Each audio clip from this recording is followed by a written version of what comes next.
Depuis le début des Jeux Olympiques de Sotchi, la société toulousaine Websourd a décidé de produire un journal à destination des sourds et malentendants. Ce résumé d'actualité des JO est produit dans nos locaux et est diffusé tous les jours sur leur site internet.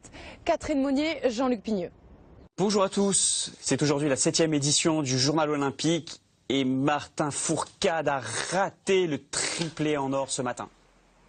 La langue des signes pour faire partager l'aventure des Jeux de Sotchi. Tous les jours de la semaine, Wallace et Olivier assurent une web télé spécialement dédiée à l'événement. Une grande première pour les sourds, une offre que ces journalistes espèrent voir se développer. J'aimerais pouvoir faire partager tous les événements, alors sportifs effectivement, mais même autres, être dans le politique, l'économique, pourquoi pas, partager ces informations-là. Alors moi, effectivement, je suis grand amateur de sport. Et effectivement, il y a des grands événements mondiaux qui arrivent d'ailleurs bientôt. Et effectivement, par exemple, la Coupe du Monde 2014 au Brésil, j'aimerais bien pouvoir la commenter. Les 8 minutes spéciales Sotchi sont enregistrées dans nos studios. Séduite par l'initiative de Websourd, France 3 a décidé de lui fournir les moyens techniques et humains nécessaires.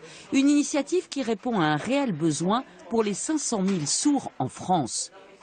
C'est pas du tout la même chose de lire du sous-titrage que d'avoir l'info en direct ou d'être dans une posture d'écoute. Donc c'est vraiment, on redonne la possibilité d'écouter l'information même si on l'écoute avec les yeux. Wallace et Olivier sont déjà en train de préparer leur prochain journal JO. La société Websourd, créée il y a 10 ans, elle poursuit son beau chemin. Son dispositif pour permettre aux sourds de téléphoner vient tout juste d'être choisi par le ministère de la Santé.